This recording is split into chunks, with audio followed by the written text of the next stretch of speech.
plus on s'approche de Dieu, plus il va nous donner une mesure de son esprit. En fait, qui puisse nous aider pour ne pas tomber face à l'ennemi. Lorsque les tentations vont venir, lorsque l'ennemi va commencer à nous influencer pour tomber, là, on va résister. Tu ne pourras jamais résister face à la masturbation si tu n'as pas une vie d'intimité avec Dieu. Si tu n'es pas constamment dans la présence de Dieu. C'est impossible. Car ces esprits impurs qui sont derrière ces choses-là, ce sont des esprits qui sont extrêmement puissants. Alors la chair ne pourra pas résister face à ces choses. Il faut que Dieu aide, il faut que Dieu puisse donner une portion de son esprit, afin de résister face à ces choses-là. Sinon, tu tomberas encore et toujours dans ces choses-là.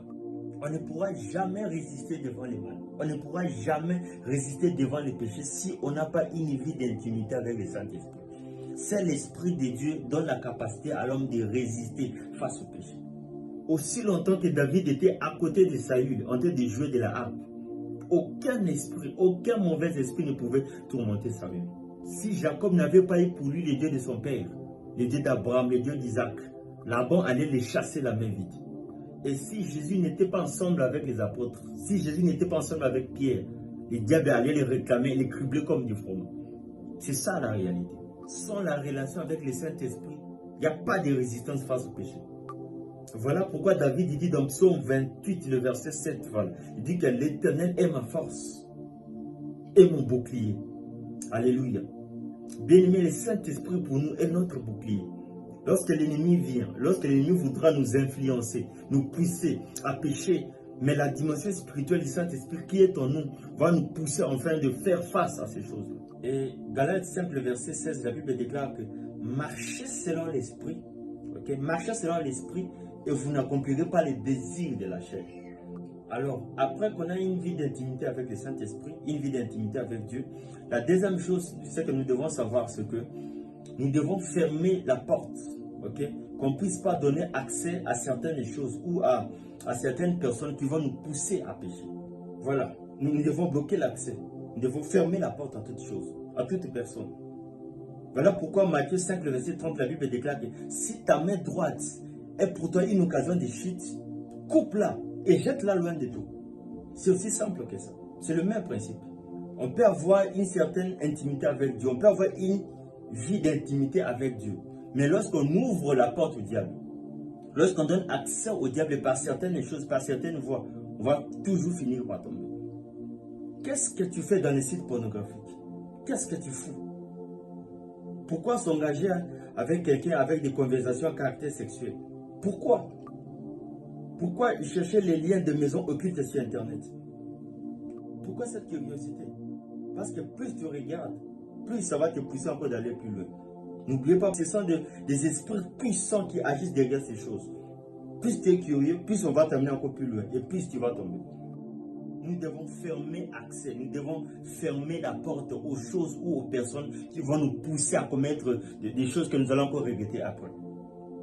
Nous devons fermer absolument la porte. On n'a plus le droit de donner accès à certaines choses.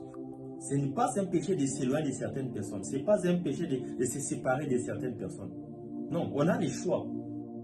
Nous avons le choix de donner accès à certaines personnes dans nos vies. Tout comme on a aussi le choix de ne pas donner accès à certaines personnes dans nos vies.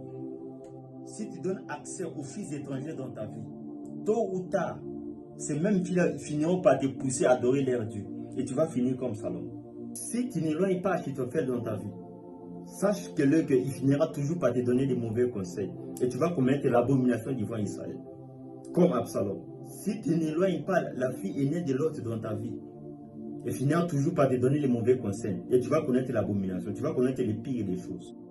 On doit se déconnecter de toute personne. On doit se déconnecter de toutes ces choses qui nous poussent à faire du mal. On doit se déconnecter pratiquement. Alléluia. Bien-aimés, nous devons fermer les accès. Nous devons fermer les portes aux choses et aux personnes qui vont nous pousser à commettre du mal. La troisième des choses, pour ne pas tomber dans le mal, c'est d'abord avoir conscience de ses faiblesses. Okay? Connaître ses points faibles. Ensuite, demander de l'aide au Saint-Esprit. Alors, c'est quoi la faiblesse? La faiblesse, c'est juste cette aptitude-là de manque de résistance devant certaines choses ou devant certaines situations ou devant certaines personnes. Alors, en reconnaissant ces faiblesses, on pourra maintenant avoir une certaine approche, une certaine aptitude, enfin, de résister face à certaines choses ou face à certaines personnes. Tu sais très bien que tu ne résistes jamais devant l'argent. Mais toi-même, tu te mets dans une situation où on va te proposer de l'argent. Mais tu finiras toujours par tomber. Tu sais très bien que les smartphones des dernières générations, tu ne résistes jamais. Mais toi-même, tu te mets dans une situation où on va te faire une proposition contre ces choses. Là, tu vas tomber. Et tu sais très bien que devant telle ou telle personne, tu ne résistes pas. Tu arrives toujours à tomber. Mais pourquoi tu continues toujours à être avec la personne? Et tu sais très bien que devant certaines situations, devant certaines choses bien précises, tu ne tiens pas les coups. Mais pourquoi se faire tenter? Parce qu'on va toujours finir par tomber. Et la plus grande découverte, ce n'est pas d'abord de connaître des choses sur les autres, des choses concernant l'univers. La plus grande découverte, c'est d'abord de se connaître soi-même. Connaître ses défauts, connaître ses qualités. Et ça sera que lorsque tu vas connaître tes défauts, lorsque tu vas connaître tes faiblesses, il faudra maintenant faire appel à Dieu. Demander à l'Esprit de Dieu, demander l'aide à l'Éternel. Dans Joël 3, le verset 10, la Bible déclare que les faibles disent que je suis fort. Alléluia. Donc, ça veut dire que ceux qui sont faibles, mais Jésus, mais le Saint-Esprit, mais Dieu va leur donner la force. Et ça sera qu'à ce moment qu'ils vont dire qu'ils sont forts. D'abord, reconnaître ses faiblesses, reconnaître ses défauts. Le point faible, d'abord les localiser. Et lorsque nous lisons la Bible dans 2 Samuel 3, 39, David dit quelque chose. Il dit, je suis faible, quoique j'ai reçu l'onction royale. Et les fils de Théoda sont plus puissants que moi. David, le roi de l'Éternel, est non puissant, mais il reconnaît la puissance de ses ennemis. Il reconnaît, il dit que je suis le roi, je suis le roi. Quoique j'ai la couronne royale, mais je reconnais quelque part que là, il y a certaines personnes qui sont plus puissantes que moi. Il reconnaît sa faiblesse. Alors, c'est-à-dire que tu peux être un ministre de Dieu. Tu peux être un pasteur, tu peux être un prophète, un évangéliste, un apôtre, un docteur, peu importe. Mais tu peux avoir des faiblesses. Oui, c'est ça David. David avec l'onction royale. Mais il reconnaît ses faiblesses. Il sait qu'il a des faiblesses. Il localise ses faiblesses. Tu peux être puissant dans un domaine quelconque et avoir des faiblesses. Tu peux être une icône, un modèle pour les autres, mais avoir des faiblesses. Tu peux être chef, un grand conducteur, un leader dans un domaine, mais avoir tes faiblesses. Oui, c'est ça. Reconnais et localise d'abord tes faiblesses. Et tant que des hommes, nous avons tous des faiblesses. Nous en avons tous. Mais le meilleur, le mieux, c'est de les localiser. En fait, de travailler dessus. Alors réfléchis. Regarde ta vie. Fais cette analyse-là. Lorsque tu vas localiser dans tel domaine que tu es faible, c'est à ce moment-là qu'il faut maintenant prier. Quand tu te dis que dans tel domaine, je sais que je ne résiste pas.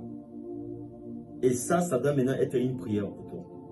Et plus tu fais ces choses, plus Dieu va te donner cette amabilité-là, cette capacité-là de résister face au péché.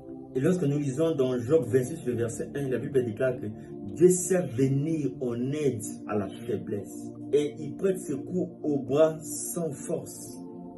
Alléluia. Alors, bien-aimés frères et sœurs, présente tes faiblesses à l'Éternel. Et lui, il te donnera sa force. Il te prêtera sa main forte, sa main puissante. Et là, tu ne pourras plus tomber dans la tentation. Tu ne pourras plus tomber dans les mal. Tu ne pourras plus tomber lorsque l'ennemi va venir pour te tenter. Tu ne tomberas plus parce que lui, il va communiquer les forces. Il y aura échange. Et lorsque nous lisons la Bible dans le livre de Jacques 4, le verset 7, la Bible déclare, soumettez-vous donc à Dieu, résistez au diable et il fuira loin de vous. Bien-aimés frères et sœurs, lorsqu'on se soumet à Dieu, lorsqu'on présente à Dieu nos faiblesses, ce moment-là, Dieu va nous donner sa force. Et par rapport à cette force-là, nous allons résister face au diable. Et c'est cela qu'à ce moment-là, que le diable va fuir loin de nous, que le péché ne va plus nous atteindre.